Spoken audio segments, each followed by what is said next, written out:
oh, and if something happens, he's like, yeah, you run as fast as you can. He's like, you can poke them with your stick. Like, they don't like being poked in the nose. And if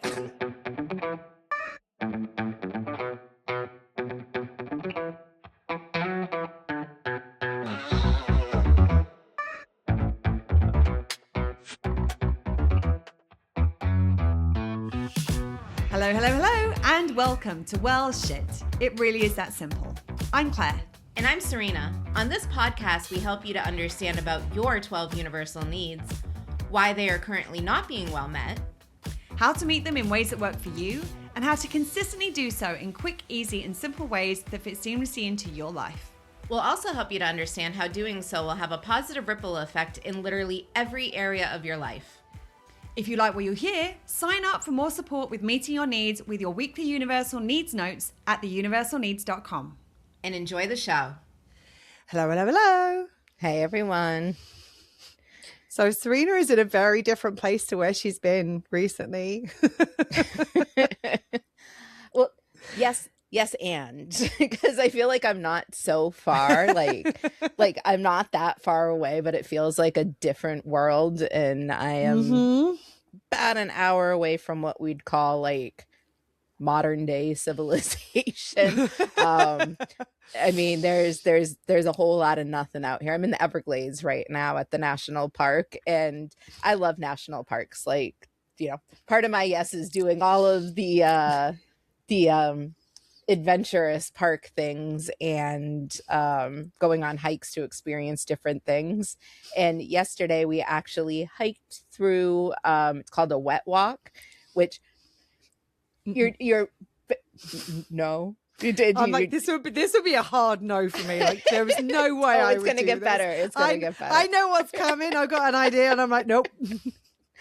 And there aren't a lot of like anybody who knows like the national park system. A lot of times there's a lot of parks, a lot of hikes. Most stuff is on trail. Like you are to stay on trail. There's signs to stay on trail. There's rangers to keep you on trail. Stay on the trails.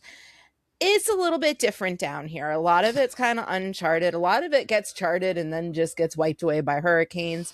So there's a lot of off-path hiking, and we went on a guided tour yesterday, and Joe was like, you want to go on a wet walk? Like, well, we're going to hike through the Everglades. Like, it could be up to waist deep water. And I'm like, yeah, sure. And he's like, there could be like alligators or snakes, and there are some poisonous snakes out here. And I was like, okay, it's led by a ranger, right? Like, how dangerous could it be? Like, famous last words. But I'm here, so not famous last words.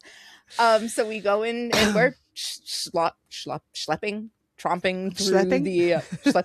through the mud, and it's very dry. It's dry season down here. So we're talking maybe like mid-shin deep mud and muck that we're kind of trudging through, and we're in this beautiful your face if you're not on the video, what's coming next. It just shows how different of people we are, Right. So we're trudging through this mud, and we're in the middle of this place called the Cypress Stone, and he's like, now we're gonna go over to the alligator hole. And I'm like, oh cool. He's like, there's usually 2 alligators that are there and blah blah blah. And I'm like, fun. So we're like going through, and then he's like, oh, it's right there. We're not talking like miles in the distance, like, I mean, maybe 10 feet away, and we're hard no. we're mid-calf in muck, like sinking down, like our poles are kind of holding us up, and there was some dry land you could stand on, but me and Joe were like, we're by the mud, may as well be in the mud. But I was like, oh, and if something happens, he's like, yeah, you run as fast as you can. He's like, you can poke them with your stick. Like, they don't like being poked in the nose. And if you see like a water moccasin, just kind of shoo them away. I'm like, oh, is that what we're supposed to do? Oh God, yeah, hard no. So that's where one of my yeses got me, and it was actually very fulfilling for me. It was a very conscious yes, and I could see many kind of little segue into what we're talking about. There are some times where you say yes to things where you're like, yeah, and then all of a sudden you're like, oh no, no, what did I just do?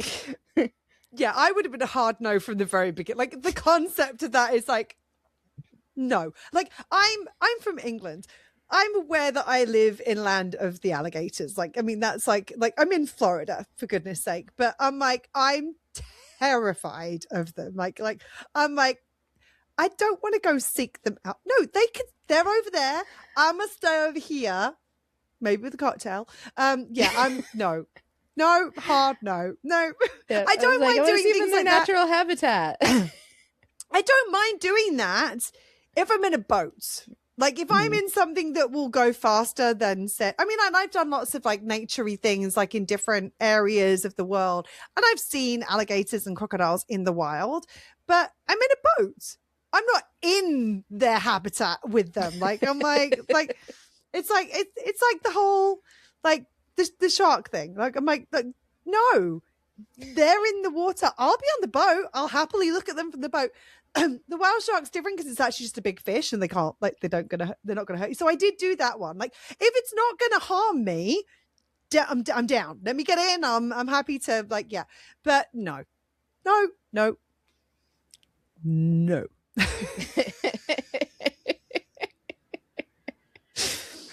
So yeah, we wouldn't have to worry about it being too late to say no, because I would have said it right from the get-go. But today we're going to talk about those situations in which you've said yes, and somewhere between the yes and the event, the yes becomes a no. And what do you do? And I think a lot of people in these sorts of situations, a lot of people often don't feel like they can say no. If you're in that situation where you're like, no, I say yes to everything, I don't know how to say no. We have an episode already on that. Number 69 is like how to say no if you find it really hard. It's really important to learn how to say no. That's just a given. But sometimes the yes like becomes a no. So sometimes it might be like you didn't give an authentic yes to begin with, and sometimes your yes will become a no. Now the authentic yes thing, that can often be where you feel pressured to say yes. You can feel like that other people have expectations of you. You don't want to let other people down. You can see somebody else struggling, and so you don't feel like you can say no, even when like sometimes that struggle is of their own creation. It's like you can't rescue somebody from their own choices. I mean, you can. It's just not good for anybody to do so.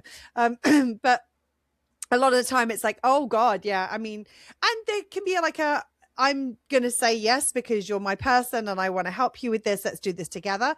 That can be an authentic yes. Sometimes it's like you say yes, and after you're like, oh shit, what did I just let myself into? Like, what did I get myself into here? It's the non-contemplated yes when it's like, yes. Oh, yeah. and that's the thing. It's like you can. And it may be that there is a part of you that is yes. The part of you is saying still like, I would like to be able to say yes to this. But the truth is that my honest answer is a no. Like, it's not like a, like, I mean, and I think when it comes to the yes, no thing, people think that it's like a binary. Like you're either a yes or you're a no. And the truth of the matter is very, very rarely is anything a hard yes or a hard no. A lot of the time you're somewhere on the spectrum between the two, and the only thing that flips your decision, are you slightly closer to the yes or are you slightly closer to the no? And sometimes you might be massively closer to the yes and massively closer to the no, but normally you're on a spectrum, because very few, I mean, we talk about this generally when it comes to needs. Excuse me, that there are very few things in life that do not negatively impact your needs. Like everything you do in life is probably going to negatively impact your needs in some way, shape or form. Even if that's just, it's going to expend energy, and therefore my foundation function need is going to be compromised somewhat from where it was before. Now, that expenditure of energy might be worth it for what we're doing with that energy, what we're gaining from that energy. And still, there is going to be it's very rare that it's like, this is purely meeting my needs and there is no like flip side to that in any way, shape or form. So sometimes we can be like, oh, we were like 51% into the yes. and all of a sudden something's happened and we realize actually no, we're now into like 51% no. Like it could be like you're just on that cusp in the middle, like where it's like maybe it was like a 50-50 and you said yes and then you realize actually that shouldn't have ever been a yes in the first place. So like what are some of those what are some of the other reasons that you might say yes? I said it may be that pressure from other people, it may be that you didn't want to let other people down. It may be because you thought that saying yes was going to meet your needs, but you realized actually having reflected on it, probably saying yes was going to compromise your needs way more than it was going to meet it. Like I've had so many instances with clients where a client will say, I'm doing this because it meets my needs. I'm like, okay, let's needs formula this, shall we? And we go through 12 universal needs and they say, oh yeah, it's meeting this need and this need. How much is it meeting them? I don't know, maybe 2%, maybe 3%. Okay, 12 universal needs. Which needs is it costing you? Oh, it's costing me 9 of my 12 needs. How much is it costing those needs? Oh, probably 80%. Yeah, the balance is all off with that. So sometimes it's like we're so focused on how something is going to meet our needs, we don't even consider how it's going to negatively impact them until we've had time to stop and consider it. And then when we stop and consider it, we're like, shit, this was not a wise choice. What did I do? Absolutely. So go ahead. I know one of the reasons why I used to say yes all the time without thinking about it, without really considering. I mean, this is before I knew about needs, so obviously was not considering the needs of it. But in retrospect, without considering it, was FOMO. And we have an episode on FOMO, JOMO, Romo. There might be another Mo in there somewhere, but we'll throw it in the episode. We've got all the Mo's. Yeah, we'll cover all the Mo's in those. I heard it. Don't worry. So yeah, I would have this fear of missing out. And I was an only child. I didn't grow up with a lot of kids around me. I didn't have a lot of cousins. I wasn't in a neighborhood where, the kids got together and played. So as I was growing up and even very much into my adult years, I'd say yes to things because I didn't want to miss out on things. Like I wanted to be in the center of stuff. I wanted to be in the know. I wanted to be in the goings on. I wanted to do the things. Did you miss your mouth? I was trying to do it subtly, but like literally as I went to go and take a mouthful of water as Serena was talking, and I've just poured it. Oh, it's gone straight down. Like literally that wasn't getting to my belly. Like literally. I'm like, luckily I had some Kleenex right next to me, but I was trying really hard not to laugh. You would have been fine, but I have our Evernote screen that's kind of covering part of your screen, so you kind of went off, and then you came over just like patting your mouth. I was like, "What did she do?" Oh, sorry. Yes, carry on. Like anyway, if you're not watching on the video podcast, I highly recommend going back and watching that because it was probably incredibly entertaining to see. Oh dear. Okay, sorry. FOMO. Back. I'm here. I mean, I was pretty much done with the FOMO at that point, but yeah, like it just that kind of fear of missing out that I'd say yes to things without even thinking about it because I'd be like, I want to be part of it. I want to be in it. I want to be with people. You know, like all of the things that I thought were going to meet my needs were like right here. And they may have in, little ways, like we said, like Claire was saying, like it might meet your needs 5%, but is it compromising your needs? And a lot of times when we do not take that moment to be like, how is this going to compromise my needs? We are not realizing the actual extent to which it is. And if there's anything in me now, if I still sometimes say yes without really thinking about it. And we're going to get in a little later in this episode, how to kind of dial that back a bit. But there are times where I'm like, yes. Why? Like, but and what do we do when we get to that point? Sometimes it's immediate. Sometimes I say yes to something and I'm like immediately I'm like, nope, that was a bad decision. And sometimes it is a little bit closer to when the thing's supposed to happen, whether it's situations change, like Claire said, but really how to dial that, childhood, that child in me, that Yeah. only child that's like, I want to do all the things because I'm worried if I don't do all the things, I'm not going to get to do any of the things. Right. Well, the thing about it is that like, so if you like recognize any of what we're saying in you, go back and listen to the previous episode on like how to manage the whole saying yes thing, in the sense that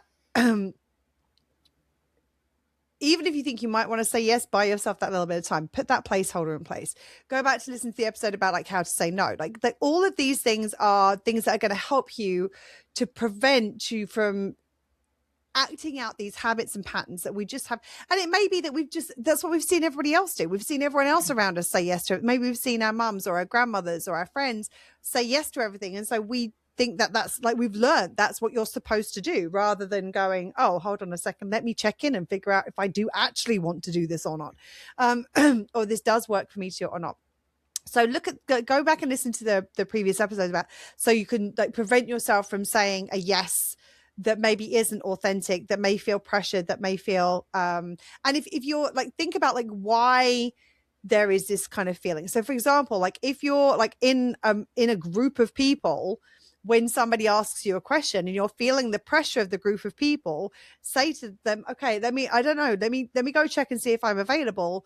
I'll get back to you. Because then when you get back to them, you can determine when you're going to do that and how you're going to do that. You could do it maybe over text message. You could do it over when you're just the two of you, so that maybe there's a little less kind of social pressure to say yes or to respond in a certain direction. The other thing is that like, so that might be like your reason why you said yes, maybe just be like, oh shit, I didn't actually fully think this one through, and I hadn't got clear on the fact that this was a yes or it wasn't a yes.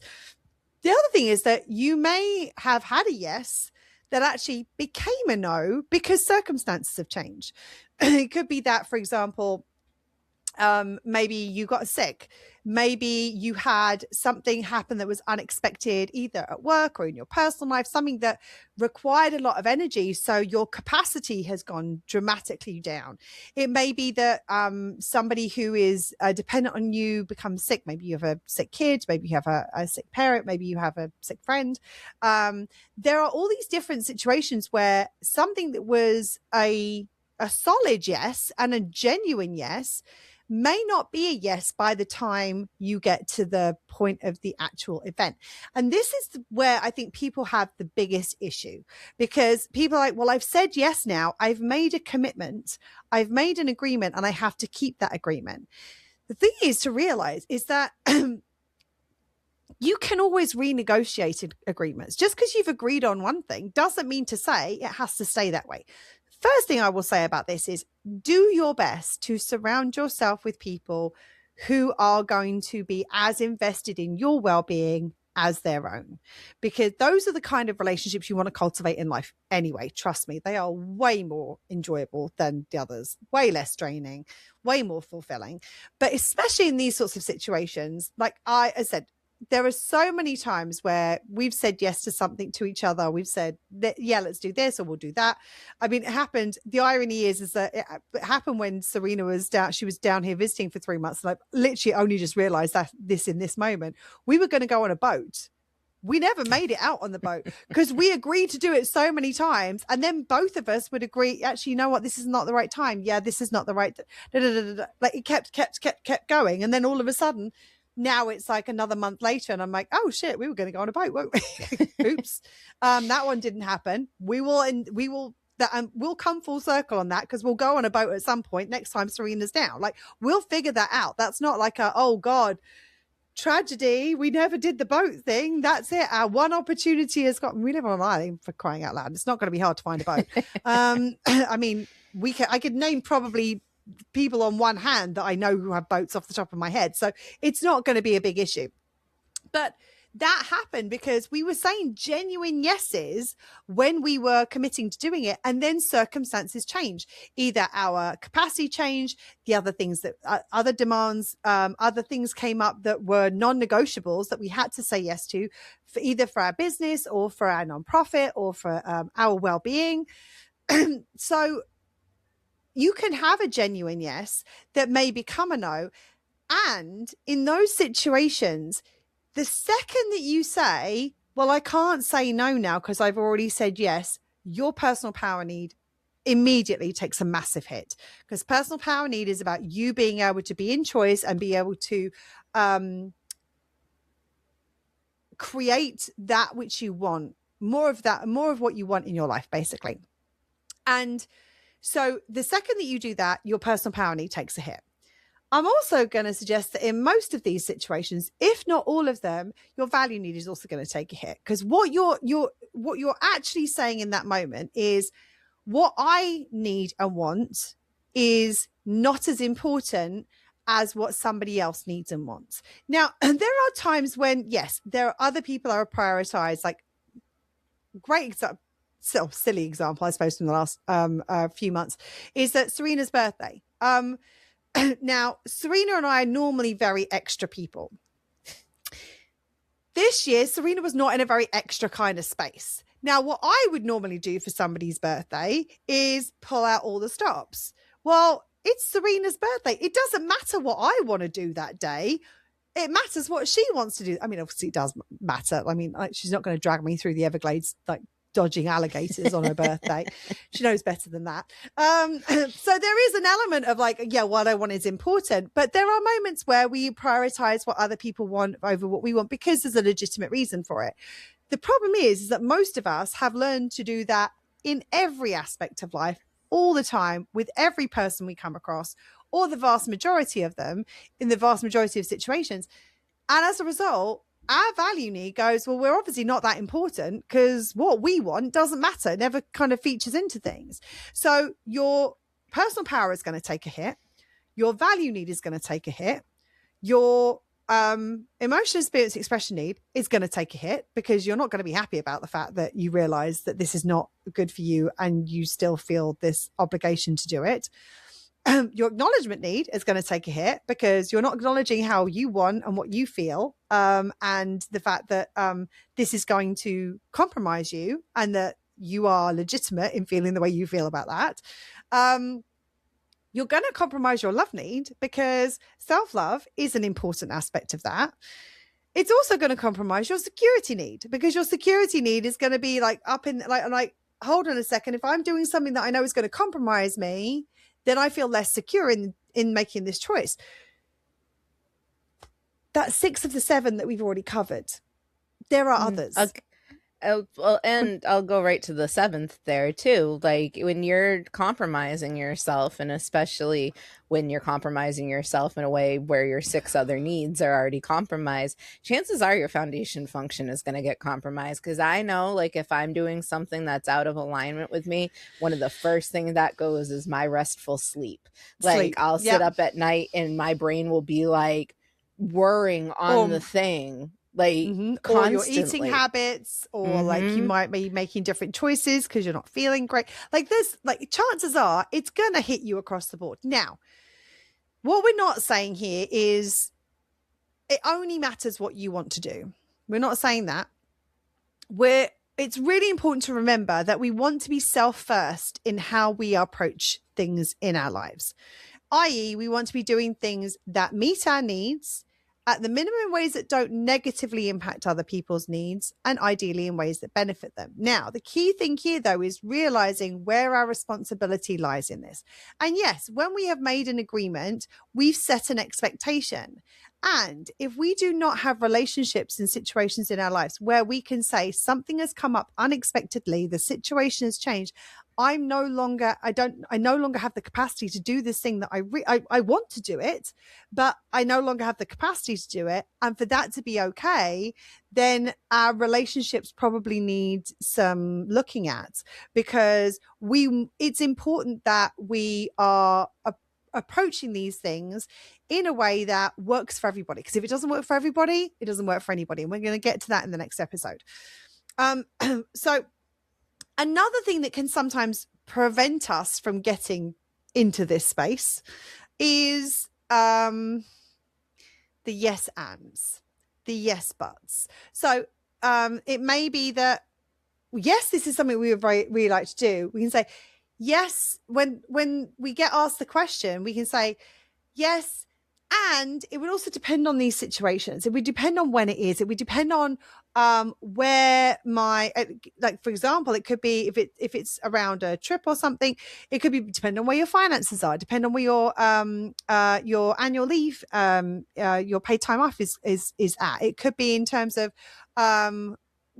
if it would need to be at a time where it doesn't combine with one of my closest people's birthdays or with a holiday that's particularly important to me. So it is possible for you to say yes without it being a full yes, giving some qualifiers that allow you the possibility of saying, well, it was a yes, but these things now mean that it's a no. Or it could be a yes, I would love to do this, but actually, unfortunately, this, and this means that I can't do this in this moment in time. So these are other things, other tools that you can use in these situations to kind of give yourself that breathing space that you're not a full commitment until such time as a full commitment is needed. Those have really helped me with saying yes and saying no, and really kind of figuring out where I'm at in any given situation. Because a lot of times I'd find myself saying yes because I'm like, I want to, like, yes, I want to do this thing and I want to be invited to these things and I want this person to know that this is something I'm interested in. So if I don't say yes now, then I'm never going to be invited, thought of, or all these things. And the and or but is like, it's that genuine, yes, I'm interested, and life. Like, yes. It kind of comes after it. Yeah, absolutely. And it also, I mean, and there are going to come points in which there are, like, especially if you're talking about trips and those sort of things, there are going to come points where we have to make a commitment. And even after that, like if, say, for example, I'd made a commitment to be on a trip and then I was so sick that I was unable to travel, that's the yes that becomes a no. If I was, if Serena and I had agreed to go on a trip and Joe became so sick, and there was nobody else that, like, I mean, I have this is kind of up for me because I had a situation a few weeks ago where I literally couldn't get out of bed on my own because I had a back flare up. And if I'd been with somebody and they'd been like, oh, sorry, I'm off on vacation now, I'd be like, what do you mean? I can't get to the bathroom. Like, I mean, I could. It took a lot of time. It was very painful and I crawled half the way there. But there are going to be situations sometimes in which literally you cannot do it without somebody else's help. In which case that's one of those reasons when a yes might become a no. So it's like, even the situations in which we don't feel like we can say no, there are going to be instances in which actually we still need to say no because things have changed so dramatically from when the original commitment was made that there's no other choice at that point. There's no other option because no is the only available one because of the circumstances that are surrounding us. So anything you want to say before we kind of get into like how to approach the no once we've already said the yes? No. Okay. You sure? Is it a yes that became a no? Is it a no that became a yes? No, it was, I thought through it because I was like, no, it actually goes in later. So it was awesome. A conscious yes. Or conscious no, whatever. You know? The answer was what it was meant to be. I get it. Yeah. So the key thing here is, like, as I said, you really want to cultivate relationships with people where you feel, I don't know what the word is, safe, comfortable. You feel like they are going to be open to a conversation about whatever it is if something is no longer working for you. Because if you have relationships in your life where if something is really not working for you anymore and you believe that the people around you won't care about the fact that it's not working for you because it's what they want, then the dynamic is off in that relationship. That's definitely something that you want to look at. Now, one of the things that can often happen in these situations is that because we're uncomfortable with the fact that we're changing, and because we don't want to let people down, and we're worried about what the response is going to be, and we're worried about what the reaction is going to be, we can tend to avoid the situation. Now, there's nothing worse than somebody just ghosting or avoiding you when the situation has changed. And there's a particular example that is coming to my mind, and I don't know whether it's the Only same one one that's in your mind. There's one in particular, Pancake Gate. Oh, that wasn't the one I was thinking about, but yeah, Pancake Gate is a good one. So we had, if you don't know what Pancake Gate is, we run a nonprofit, and we had a fundraiser set up to do a brunchioke. Long story short, we had somebody had suggested that we get the pancakes made because they're relatively easy to make, pancakes. And somebody offered to make the pancakes for us. Somebody else offered to buy the ingredients in order to, and we were like, okay, cool, awesome. So we've got to get the ingredients to the person, and then the person will make the pancakes. We'll bring it. Cool, awesome. So we did all of that. The day before the event, the night before the event, I sent the person who was making the pancakes a quick text message, just checking in. Hey, just checking that you've got everything all right, because they weren't there when we delivered the ingredients, and I wanted to make sure they'd arrived okay and everything. I didn't get a response. And I was a little bit like, okay, I'm not sure how I feel about that, but this person said that they're going to show up. They know that they are the food for our entire event. Well, and we had food set, and they were the ones that were like, oh, I'll make the pancakes. And we were like, oh, that sounds better. Well, technically, actually, it was somebody else who said, well, you could make the pancakes. It's really easy. I would do it if I was in town, but if you can find somebody else to do it. And then they were like, well, I'll do it. So it wasn't just okay, don't do the thing that you're doing, I'll do it. There were a couple of steps between the two, but still they offered, they volunteered. They knew that was going to be the food for our fundraiser. So, morning of the event comes, and I send another message. Hey, just checking in, like anything you need from us, blah, blah, blah, blah. Crickets. And I'm like,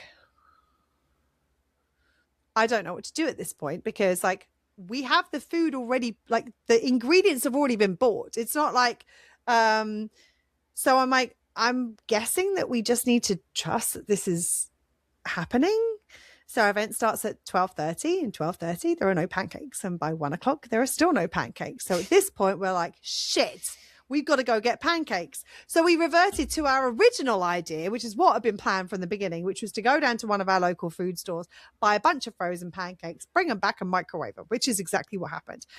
All was fine, but we were incredibly concerned for the well-being of this person. Like, I'm like, are you okay? Like, where are you? Do you need help? Like that's what I was worried about. I was panicking. And basically what happened was this person had some bad news, very bad news the day before. They had not taken the bad news well, and they had just not done it and hadn't communicated. Now, if when they'd first found out the news on the Friday, we'd found out, okay, I'm really sorry, I can't do this anymore. This has just happened. I'm not in a fit state to be able to do it. We could have pivoted. We could have found somebody else to cook the pancakes. We could have said, okay, we'll donate all the ingredients. We'll go and get the frozen ones in the morning. Everything would have been fine. The lack of informing, the lack of communication around it, and the avoidance of the issue created issues orders of magnitude worse than if we'd just been told. Even if we'd been told, like the event started at 12:30, even if they told us at noon, it would have been fuck, okay, let's go get pancakes. I mean, it was that an hour later, so I mean, it would have been less stressful an hour earlier. Yeah, and we wouldn't have been worried about this person's well-being. I mean, we were both in tears at one point because we sent people to their house because, you know, there were so many different things that could have happened. And yeah, it impacted needs upon needs upon needs for the people who were part of the process. And there was a group of like 5 or 6 of us that were trying to figure this out, that we're all worried, that we're stressed, that we're anxious, that we're trying to get the things done. And it's like, do we wait? Do we go? Do we buy? Right. Exactly. So that's the reason I'm curious as to what the example was that you were thinking of. More recently with meetings that were supposed to happen and the person just yes, didn't respond. Like, yes. Yeah. Yeah. And the thing about it is that when we're in these situations, we're aware there's going to be an impact to the other person. And we don't want to impact the other person. But the avoidance of addressing the issue amplifies the impact so significantly. Like the impact becomes so much worse by avoiding the situation than it ever will be by confronting it and by being, hey, here's the situation. I'm so sorry. Now, one thing that's really important with this is that when you explain to them, provide a why. Explain to them, I did really want to do this. Here is the reason why I'm not able to do it. Now, there is a intellectual aspect to this, which is like, okay, when if somebody understands why, that gives them a little bit more to kind of be like, okay, this is not just this person's a jerk or they don't give a shit about me. It gives, that why becomes the basis of, okay, there's a legitimate reason why this is now changing. But also, it's actually been shown from research that if you provide a reason why you are wanting to do things contrary to the way that things are, people are likely to say yes far more of the time they would otherwise. There was a piece of research that was done with people, I think it was a copying machine. Like people were lining up for a copying machine and somebody asked if they could go in front. And they found that if this person said, would you mind if I cut in front because XYZ? It didn't matter what the reason was. The fact that there was a reason meant that the people who said yes did so in far higher numbers than when there had been no explanation, no reason given. So if you can provide a reason, any reason, at least there is something. And if you can give a reason that is authentic and honest and explains from your perspective why you're not able to do it, it means that that person feels like it's not just something that's been done frivolously, like it's something that I just don't care, I just don't want to, kind of thing. And that will help. Something that's really important to do as you go through this process is to empathize with how they feel or how they might feel about the situation. And you can always put yourself in that position in order to explain that. So you can be like, I'm so sorry. Like, I can only imagine how you must be feeling right now. If it were me, I'd be feeling really disappointed. I might be a little bit like resentful. I might be a little bit angry. I might be a little bit frustrated. Like is like anything you want to share? Like you can you can ask them and say and then when they say that, like, you have every right to feel that way. I totally understand why you feel that. Like we made an agreement and I've changed that agreement, and I understand that there's going to be some feelings about that. It's common for there to be feelings about that. The more that you can empathize with their situation, the more that their needs are likely to be affected by what's happening. Now, there's a difference between I'm negatively impacting somebody else's needs and I can no longer meet the needs that they were expecting to have met in the way that they expected to meet them. One is your responsibility, one is not. And if you're talking about like, I want to do this, I said I would do this, and I can no longer do this, that's not that's you basically no longer meeting their needs in the way that they were expecting. They can still meet those same needs for themselves if they know what their needs are and how to meet them. That's a separate issue. Hopefully we'll get to the point where everyone understands this and it's not a thing anymore. But I think that in that situation, it's like it's very easy to feel responsible for, like, feel like I'm negatively impacting their needs. And a lot of the time in those situations, you're just no longer meeting them in the way that you wanted to and the way that you were able to. Now, as we said previously, and we'll get into this in the next episode, if it's not a win-win, it's a lose-lose. I.e., if it doesn't work for everybody, it doesn't work for anybody. And that's the thing that so often we have to remind ourselves of in these situations, because if we've said yes to something, the circumstances have changed and now we're a no, if we still show up, chances are it's not actually going to work for the other person. Either they're going to be able to tell, you're not going to be able to show up and be fully present or be as engaged. There's going to be a different energy around it. But even if you mask it, even if you do mask and you don't let on and they have no clue about how you are feeling, that incident not being fully resolved and finding being done in a way that works for everybody will mean that it's going to affect the relationship. And that impact to the relationship is going to end up affecting both people.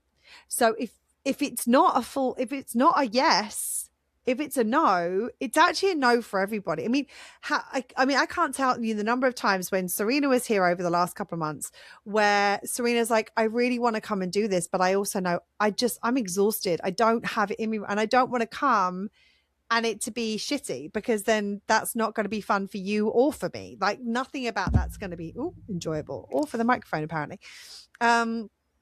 Right? Like that was such a like if you can't show up in the way that you want to, sometimes showing up in a different space is worse than them not showing up at all.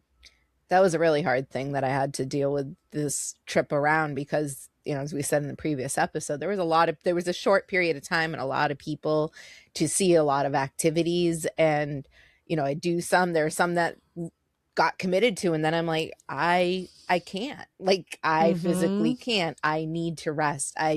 And as Claire was saying with this specific example, the impact of me going would have been a negative impact on the whole situation. It's like, you can go and do something you would enjoy, like Claire could go and do something she would enjoy, or she could have me along with it, which she would generally want. But if I'm not adding to the situation and actively taking kind of away from it, because if I'm not in the right space to be, you know, going to I mean, this happened with many different things where it was like, okay, I would, you know, I want to go out for a night of, you know, just being out and having fun, and it's like, I physically can't stay awake right now. Like, do you want to be holding my head up with a straw? Like, nobody wants that for anybody. And then it's like, it kind of takes down the mood where, you know, if Claire was all, you know, ready to celebrate, in her woo state, then if I'm falling asleep at the bar, that takes away from her experience. And there have been a few times where the experience, it may not have been like, it was a different experience, but you had some really good experiences because I wasn't there. That wouldn't have happened if I was curled up in the corner. Great example of this was New Year's Eve. Like and the plan for New Year's Eve had always been, because Serena and Joe were due to be leaving on the 1st of January. So I'd said, wherever they're going to be, I'm going to spend New Year's Eve with them, because it'll be their last night in town. I'm going to be with them no matter where they go. And every New Year's Eve, they normally spend it with other mutual friends of ours that we're going to have a gathering, potentially with like a little outdoor bonfire thing. That's what we thought was probably going to happen. And these are people who I get on really well with as well. So it was like, okay, that sounds cool. Like, I'm okay for low key New Year's. I'm good with that. Then unfortunately, the last minute, the weather meant that nobody wanted to be outside because it was freezing. I mean, freezing according to Key West temperatures, not according to the rest of the country or the world for that matter. And also it was going to be very windy. So doing some kind of bonfire thing wouldn't have been smart. And so Serena basically texted me the morning of New Year's Eve saying, so the bonfire thing's not happening. We're basically probably going to get a low quality takeout, and they're going to watch football. Now, anyone who knows me knows that that's my idea of hell on an average day of the week. Like a New Year's Eve, which is often a celebratory, and also I'm like we need to see out 2025, be sure it is definitely gone, and create better energy around getting into 2026 this year. So I'm like, I need to have a decent, even if that decency is just hanging out with my fun people, having a good night. And I was like, oh shit. Like, now what do I do? Because that's definitely not a good idea for me. So we kind of pivoted and we decided we were going to have breakfast in the morning before they left. But now I've got like, okay, New Year's Eve, what do I do? So I had one of my friends come round. I went and met another group of friends for cocktails, ending up singing a song I've never sung before at one of the key bars in Key West on New Year's Eve. Like, when does that happen? And then ended up playing, like, singing karaoke until 4 a.m. or whatever it was. It was a great night. Now, would I have loved to have spent that night with Serena? Yes. Would I have absolutely not enjoyed myself? I mean, I would have had fun. Like, we would have had fun within the context of what was going on. It wouldn't have been the night I wanted it to be, though. And I had a good night. We still got to hang out. Like, so we found a way around it. So even though it wasn't what either of us expected it to be, it still worked out as a fun evening. Yeah, and I was able to fall asleep 3 times on the couch before like 10:30, 11 when I finally went home and was like, done. Yeah, bye. So the other thing is that when you're in this process of like realizing that your yes is moving to a no is, and actually we've got a good example of this in the example we just gave, is like, look for alternatives that you can say yes to. So like, one of the things that was really helpful in the whole New Year's Eve thing was we went, okay, Serena, because I knew Serena was leaving. So I'm like, I don't have, like, I can't control what happens here, because like, it's not me that has the ability, who has got the limited time, who knows who's the one who's leaving. So I mean, it's kind of in Serena's court. But then when she was like, oh, well, could we do breakfast before I leave? I'm like, well, yeah, because then I still get to see Serena before she goes, while still not having my hellish New Year's Eve experience. So actually, like, there was, and this is what a lot of the time where we get into the kind of like noodle time, where it's like we're chucking noodles at the wall to see what sticks. And it's like, come up with alternatives. Like, here are some alternatives that I have. How do any of these, if you have any ideas of other things that we can do, you throw them into the mix too. That's how we do it. We go into creator mode at that point. It's like, okay, this isn't working out the way that we expected it to, or the way we want it to. What could we do? How could this look? And a lot of the times, what it could look like ends up being better than what it would have been like in the first place. Like, that's been our experience. And I think that it's important to say that you can apply this to not just like a situation like, you know, our plans got switched. Like, there are some times where there are actual commitments that are made that need to be altered based on what's going on in somebody's life, and giving those alternatives. Like, I'm not able to do this, but what if we got this person to do this? Or if I was able to do this, Yes. would you be able to do this, so that we could make it work? And I think it's some of those kind of big things that we say yes to, those important commitments, that it's like, when we get to the point where it's like, this is actually a no. Okay, like, what are, like, How do we work this? Yeah, take that entire pot, but coming to the table to the person, like, it's nice to come to the table with a couple of noodles in hand and be like, okay, this yes is turning to a no, and I have 10 noodles to start with. We can make plenty more noodles, but like, does any of this work? Because if you come to the table with a couple of those alternatives, it makes it feel like you actually care, and that you're not just like, oh, whatever, too bad, you'll figure it out. Yeah. And that's really important, especially if you know somebody's needs are going to be impacted by the change in your response. Like, it's simple, but it really, really helps. Like, and even if you can't come up with great noodles, like, these are kind of wet noodles, but they're the noodles that I have. So this one's gluten-free, this one's protein, this one's, I don't even know what this one is. Like, it's like, but we'll try it. And the cool thing is, at that point, is that because I remember with the New Year's thing, when I realized that Serena still like really wanted to see me before, I'm like, oh, okay, we're both on the same page. We want to find out, like, it's not that she doesn't want to see me. She just knows that cheap fast food and football is my idea of personal hell. So she's like, I'm like, I don't want, she's like, I don't want to submit you to this or subject you, sorry, to Subject this. you. Because I know it's not going to work for you. So how can we find a way? Because I still really want to see you, and that I still really want to see you, that we could do this, we could do this, we could do this, we could do this. Here's some ideas that I have. And then she then can, and then I can be like, oh, well, what about this? Would this work for you? Is this something that might happen? So then we can then start to collaborate and come up with ideas and suggestions between the two of us. Actually, a lot of the time when we do that, we come up with better ideas than we would have done if we just come up on our own. But like that can really help, because it's like, oh, okay, you do really want to do this. So it's not, you don't want to hang out with me, and it's not like you've got a better offer. It's more like, this just isn't working as it currently fits. How do we find something that actually does? And I think that like the final piece, like for me around this, when it comes to these situations, that any time that you have set an expectation and then you're not able to hit that expectation, other people maybe have then like put some investment into, well, I thought this is what was going to happen because that's what we agreed was going to happen, and that's not happening anymore. There's probably going to be some kind of feels around that. As I said, like they're probably going to be disappointed. They might be frustrated. They might be a little bit like sad. There's a bunch of things that are kind of come up around that.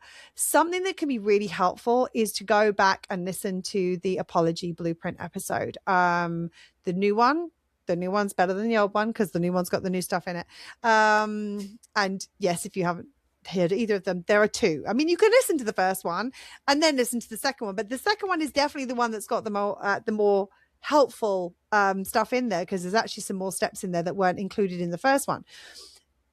But I think that being able to recognize the disappointment and recognize that your choice to do things differently is contributing to that disappointment. It wasn't your responsibility to do the thing it wasn't your responsibility to meet this other person's needs.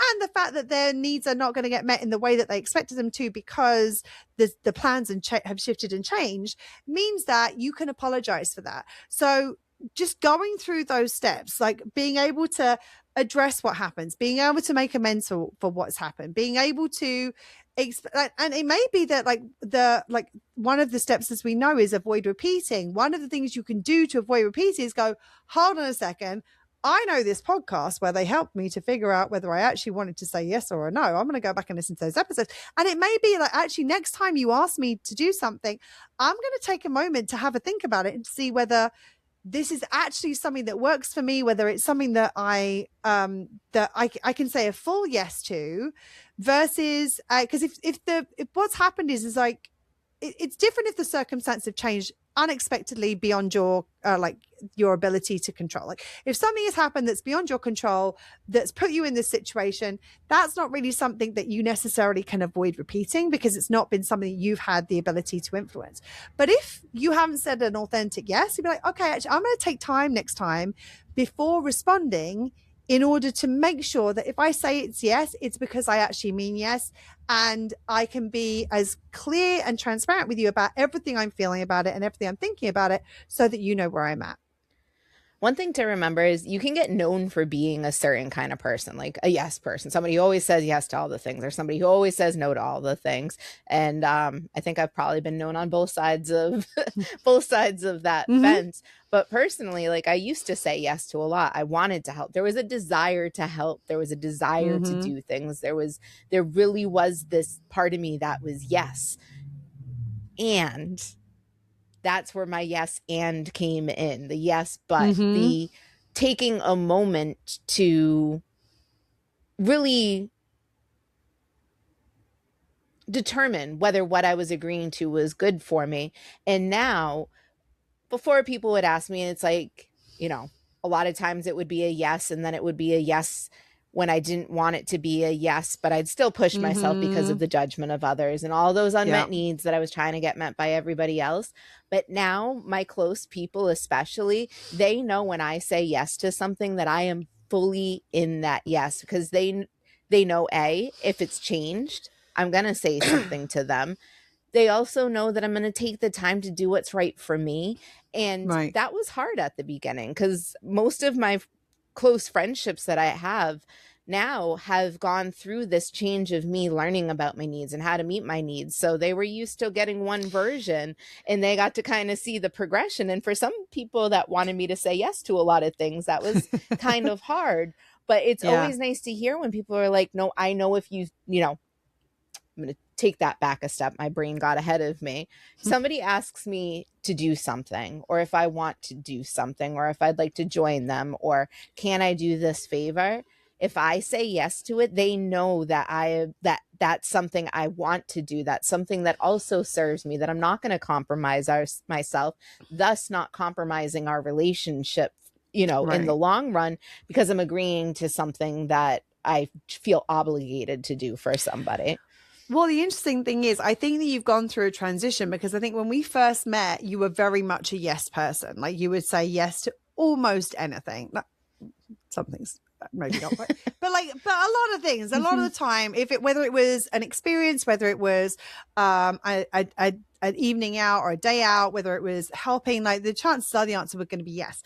And then I think you went through a phase where I think you actually became the no person, because it was like, actually, you really erred on the side of saying no to things, because I think sometimes, whichever extreme you've been on, you have to go to the other extreme. We talk about this in episode 69, where it's like, if you're a yes person, you kind of have to go to that pendulum swing of, like, almost always saying no, to figure out where the yeses are that are actually authentic, where they're real yeses. Because, like, unless you've gone to the other extreme, how do you know whether you've, like, oh, is this just, I haven't allowed myself to consider that no is a possibility.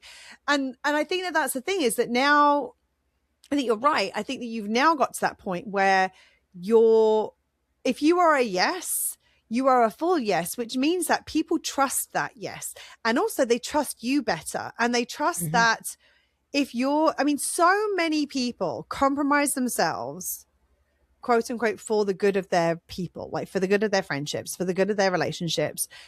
But by doing that, you're compromising the relationship, because it's going to have an impact on the relationship, which means it's going to negatively impact everybody involved anyway. So it might only be slight, but enough of those slights happen over time, it can cause a big rupture in relationship.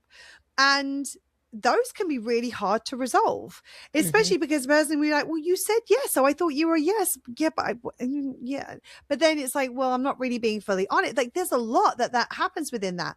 And so what I think that means is that when you're in those relationships where you can trust, like, I don't ever want somebody to compromise themselves to do what they think I want to do. Because, like, we had a situation around when Serena was here last time, where there was a situation where it was a misunderstanding. It wasn't I want to do this, I don't want to do this kind of thing. It was like we thought that there was an agreement. The agreement wasn't what the agreement was, and then by the time we'd resolved it, something else was in place, and it was like, oh shit, now what do we do? And I remember, like, that we had a really difficult conversation where I was like, and I remember Serena being like, well, do you want me to not do the other thing? I'm like, no, because if that's what serves you, if that's where you want to be, I don't want you to be with me thinking about you wanting to be like, that doesn't work either. Like we have to find a way of doing this that works for both of us. Otherwise it doesn't really work for either of us. The difference between us and most other people is we have that conversation transparently, whereas most people just be going, like, or they'd be going, oh, but like, you said you were going to, and like, what do you mean you're not going to? And like, to try and get someone to do the thing, and then the other person's like, oh god, now I feel I have to, and like, it's messy, and none of it's good. It doesn't help in any way, shape, or form. But it means that if Serena is a yes, you know she's a yes. If she's a no, you know that there's a reason that she's a no. It's not just frivolous, I don't care. Like, it doesn't matter what you want to do. I don't want to do it, so I'm not going to do it. It's like, there's a reason behind it, because ultimately, like, we care about our closest people, and we want them to be happy. We want them to have the experiences, and we want to be in those experiences. unless it compromises us to do so. Because if it compromises us to do so, that's going to have a knock-on impact on the relationship and then onto the other person. This is the reason that this whole like there's no such thing as, which is what we're going to get into in the next episode. There's no such thing as a win-lose in relationship. There really isn't. And people are like, what do you mean? I've seen that happen a lot of times. Not really, because if it doesn't work for everyone, it doesn't actually work for anyone. And so that's the reason that being able to trust a yes and being able to trust a no are so important, because there's no negative impact to the relationship in that. Because it's like, if it's a yes, you don't have someone going yes and then you being like, do they really want to be here? Like, are they just doing it to be nice? Are they doing it because of what they think they're supposed to do? I don't know. If you have all of that, that's undermining your relationship. And it's not going to create the kind of relationships that are going to be supportive, mutually supportive of everybody's needs. Because ultimately, that's what we want to get to. We want to get to the point where everybody is having their needs supported and benefited by being in the relationship. And if that's not the case, then we need to have a look at that and see how we can maneuver and mold them and co-create together in order to be able to create something that does. Anything else that you want to add to this before we get into winning and losing, which we're going to get into next week? Thank you for being here. Thank you for watching. Thank you for listening. We really hope this is helpful, because like this is something that has been a journey for us to figure out, because we've both gone through this.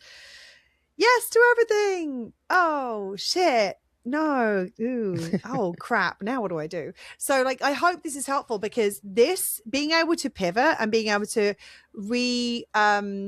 recommit and be able to adjust agreements and to be able to figure out how to adjust things that work for both people. When you're able to do that with your closest people, those relationships become so much deeper and so much stronger. So we hope this is helpful. We'll be back again next week with our There's No Such Thing as a Win-Lose episode, which I'm looking forward to getting into, because this is something I feel very passionately about. But between now and then, remember to stay safe, take care of yourself, and continue to meet your own needs. Lots of love. Bye. Bye, friends. That's it for today. If you like what you heard and would like to see some of Serena's awesome facial expressions, check out the video podcast on YouTube. And remember, it's never too late to say no. Well, shit. It really is that simple.